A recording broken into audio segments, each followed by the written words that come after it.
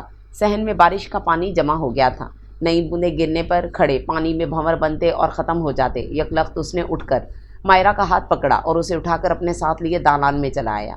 جس دل کو توڑنے، اذیت دینے، بے آواز رلاتے رہنے، جن ہونٹوں پر کفر ڈال دینے کے گناہ کی مرتکب ہوئی ہو، اس دل سے جب تک معافی نہیں مانگ لوگی تب تک تمہاری اذیت ختم نہیں ہوگی۔ اس نے مائرہ کو چچی جان کے روبرو کھڑے کرتے ہوئے کہا۔ چچی جان نے آنکھیں کھول کر سامنے دیکھا۔ اپنے دھیان میں تلاوت اور ترجمہ کرتی آمنہ کی مہویت ٹوٹی اور وہ چونک گئی۔ مائرہ ساکت کھڑی تھی۔ وہ گناہ نہیں تھا، ایک جائز خواہش۔ بکواس بند کرو۔ حمزہ کے ہاتھ نے مائرہ کے گال پر نشان چھوڑ دیا۔ مائرہ ہاتھ گال پر رکھے ششدر اسے دیکھتی رہ گئی۔ کاش یہ تھپڑ میں نے تمہیں اس وقت مارا ہوتا۔ حمزہ کا چہرہ سرخ ہو رہا تھا۔ ایک نہیں کئی تھپڑ، اس نے سختی سے کہا۔ کاش میں نے چچی جان کے کہنے پر تمہاری ٹانگیں کاٹ کر پھینک دی ہوتی، یا تمہارے اس عاشق نامدار کی غیرت دلانے پر واقعی بندوق اٹھا لی ہوتی۔ اس کی آواز اشتعال کی وجہ سے کانپنے لگی تھی، مگر اس وقت میرا نادان دل میری تمہاری محبت کا مغلوب تھا۔ تمہاری ہر خواہش کا احترام کرتے ہوئے تمہارے چہرے پر بکھری مسکراہٹ دیکھنے کا مت بنی۔ میرا خیال تھا تم ناز اٹھوانے، بات منوانے اور اس کے لیے ہر حد سے گزر جانے کا حق رکھتی ہو، سو میں ہر اس رد عمل سے دستبردار ہو گیا جو تمہاری اس خواہش کے جواب میں ہونا چاہیے تھا، یا جس کی مجھے ترغیب دی گئی۔ میں تمہاری اس خواہش اور ضد کے راستے میں آنے والی ہر رکاوٹ کے سامنے سینہ تان کر کھڑا ہو گیا اور انہونی کو ہونی میں بدلنے کا وسیلہ بن گیا، صرف اس لیے کہ میں نادان یہ سمجھتا تھا تمہارے دل کو دکھ دینا گناہ ہے۔ مائرہ نے ٹھٹک کر اس کی طرف دیکھا۔ ہاں، میں اتنا ہی احمق تھا، حمزہ نے اس کی طرف دیکھنے پر کہا۔ اتنا احمق کہ تمہارے جانے کے بعد بھی تمہیں پوچھتا رہا۔ تمہاری محبت سے مغلوب میں نے ایک ممکنہ شاندار کیریئر کو لات مار کر ادھر آسرا کیا۔ میں نے تمہیں بتایا تھا کہ میں بہت خوش گمان ہوں، یہاں آ کر رہنا بھی میری خوش گمانی کا نتیجہ تھا۔ چچی جان کی خدمت کر کے، ان کے لیے اپنی زندگی کے اچھے دن قربان کر کے، میں یہ گمان کرتا رہا کہ کبھی جب تم کو اپنی ماں کا خیال آئے گا اور تم ان کے پاس لوٹو گی تو کتنی خوش ہوگی کہ میں نے تمہاری عدم موجودگی میں تمہاری ماں کا کس قدر خیال رکھا۔ میرے جیسا بھی کوئی احمق الوجود ہوگا۔ سانس لینے کو ٹھہرنے کے بعد وہ دوبارہ گویا ہوا۔ میں نے یہ نہیں سوچا کہ جو اپنی ماں کی برسوں کی ریاضت کی ناقدری کرتے ہوئے اجنبی کی خاطر اسے ٹھکرا سکتی ہے، وہ میری محبت یا میرے دل کے جذبوں کی کیا قدر کرے گی، جس کی آنکھ، دل اور زبان پر شر کا پردہ پڑ گیا، جس نے اپنی غرض میں اس دل کو پاؤں تلے روند ڈالا جس میں رب بستا ہے، جو ناشکری کی انتہا پر پہنچ کر کہتی رہی میری ماں آن بان کا ڈھول پیٹتی رہے گی عمر بھر، وہ میری شکر گزار کیا ہوگی۔ مگر میں نے بتایا نا کہ میں نے ایک عمر خوش گمانی میں گزاری۔ وہ ایسے ہنسا جیسے اپنا محضکا اڑا رہا ہو۔ میں اب بھی خوش گمان تھا۔ پھر اس نے انکشاف کیا، تمہاری واپسی پہ کوئی رد عمل ظاہر نہیں کیا، تمہارا مان بڑھانے کو تمہاری خدمت میں مصروف ہوا۔ کچھ تو اپنی محبت سے مغلوب ہو کر کے اتنے برس گزر جانے کے بعد بھی تمہارا خیال میرے دل میں سینٹرل پوزیشن سنبھالے بیٹھا تھا۔ کہتے کہتے اس کی نظر آمنہ پر پڑی، جس کا سر یہ بات سن کر مزید جھک گیا تھا۔ اب بھی میں تمہارے چہرے پر مسکراہٹ بکھیرنے کا متمنی تھا، اس لیے میں نے تم سے کوئی سوال جواب کیا، نہ تمہارے کسی سوال کا جواب دیا۔ مگر افسوس ہے مائرہ، تم نے آج کی گفتگو کے دوران میرے عمر بھر کے التباسات جلا دیے۔ میں نے تم سے سوال کیا کہ تمہارے بچے بھی تو ہوں گے۔ اس سوال کے پیچھے یہ توقع تھی کہ شاید تم مجھے خوشی خوشی بتاؤ کہ اللہ نے تمہیں اولاد جیسی نعمت سے نوازا ہے جو تمہاری ہر کمی پوری کر سکتی ہے، مگر تم، اس نے مائرہ کی طرف انگلی سے اشارہ کیا، تم گمراہی کی اس شاہراہ پر جا نکلی ہو جہاں تمہیں اپنے وطن سے جنی بچی کے لیے بھی ممتا کا احساس نہیں ہوتا، تم اس سے بھی پیچھا چھڑانے کی فکر میں ہو۔ نہیں، حمزہ نے نفی میں سر ہلایا۔ یہ کوئی خاندانی روایت، لاشعور میں بسے تعصبات نہیں جن سے ایک قدم غلط اٹھا کر پیچھا چھڑایا جا سکے۔ خود غرضی کی جتنی بھی تعویذ پٹی آنکھوں پر باندھ کر تم اس مافوق الفطرت بچی کے نظارے سے بچنا چاہو گی، اتنا ہی تمہارے دل کی اذیت بڑھتی جائے گی۔ سرکشی اور بغاوت کا یہ وہ پڑاؤ ہے جہاں سے آگے نہ ختم ہونے والی اذیت کا سفر شروع ہو جاتا ہے۔ تم غور کرو تو تمہیں اندازہ ہو کہ تمہاری بچی کی شکل میں اللہ کی بے نیازی کے رنگ تمہارے سامنے آنے لگے ہیں۔ یہ تمہارے کرتوت ہیں جو تمہیں اس شکل میں جتائے جا رہے ہیں۔ تمہاری ماں جس نے تمہاری خاطر لمبی جوانی بیوگی میں کاٹ دی اور عزت کی چادر سر پر تانے رکھنے کی خاطر جو اذیتیں اٹھائیں، اس کی کسی نصیحت پر تم نے کان دھرے، نہ اس کی منت سماجت تمہارے سامنے کوئی حیثیت پا سکی۔ وہ ایک بار پھر سانس لینے کو رکا۔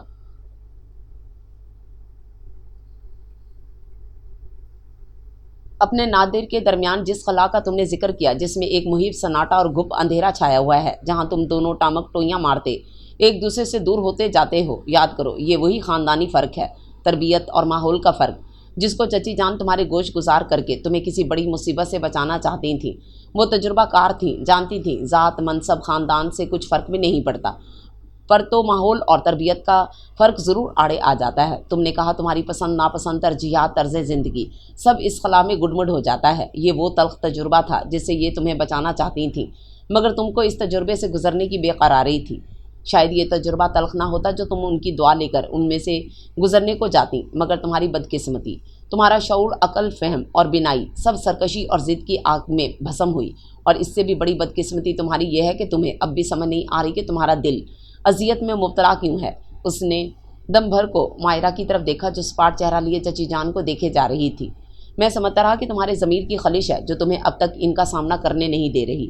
وہ ہنسا، مگر اب سمجھ میں آیا کہ سرکشی کی یہ وہ سٹیج ہے جہاں اب بھی تم نے ان کی خاطر میں لانے کو تیار نہیں۔ مائرہ نے آنکھیں زور سے بند کر لی، اور میں وہ طنزی انداز میں ہنسا۔ مجھے دیکھو، ایک خود غرض کی محبت میں اتنا غرض مند ہوا کہ سب رشتوں کا احترام بھول گیا۔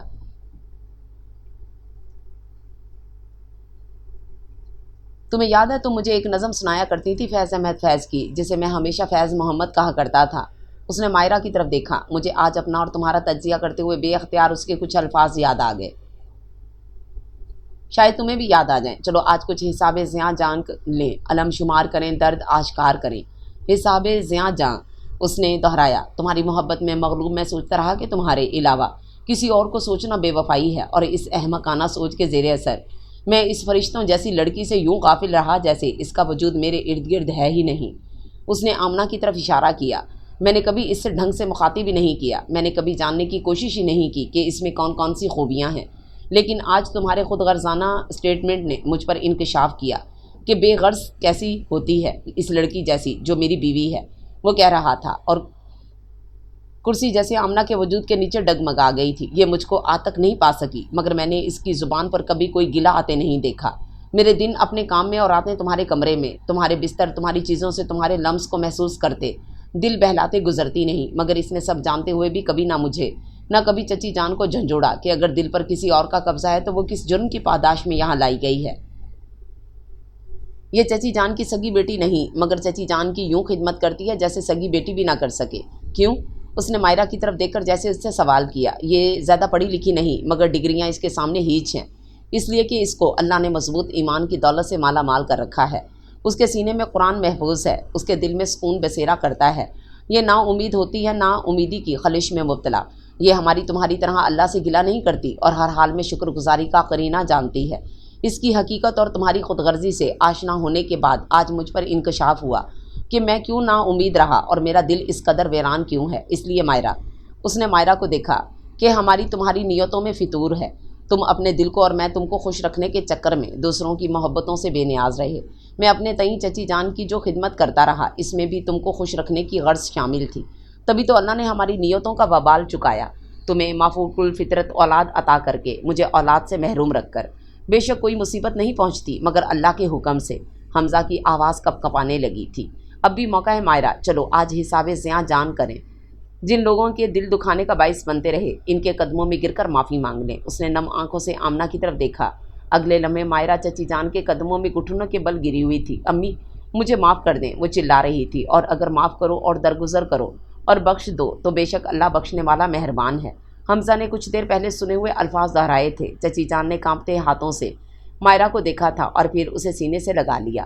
ممتا خود غرض نہیں ہوتی، مجھ سے نہیں۔ اس سوچ کے شر سے پناہ مانگ جو تجھے اپنی بچی سے دور جانے پر اکساتی ہے۔ برسوں بعد چچی جان کی آواز گھر کی فضا میں ابھری تھی۔ ان سب نے چونک کر انہیں دیکھا تھا۔ تیرے جانے کے بعد میں نے خاموشی کی چادر اس لیے اوڑھی کہ کہیں غم اور غصے میں میری زبان سے کوئی بد دعا تیرے لیے نہ نکل جائے۔ میں اپنے دل میں تیرے لیے شر سے پناہ کی درخواست کرتی رہی۔ وہ کہہ رہی تھیں، اللہ نے تجھے شر سے توبہ کا موقع دیا ہے۔ بندے سے بغاوت اللہ سے بغاوت کی طرف لے جاتی ہے۔ برسوں پہلے تو نے نہ جانا کہ ماں اولاد کی دشمن نہیں ہو سکتی۔ میں نے تجھے کہا تھا اگر تیرے لیے وہ فیصلہ بہتر ہوتا تو میں کسی چیز کو آڑے نہ آنے دیتی۔ تو نے میری بات نہیں سمجھی اور تو نے دیکھا میں غلط نہیں کہتی تھی۔ خاندان کا رہن سہن برسوں کے عمل سے گزر کر بنتا ہے۔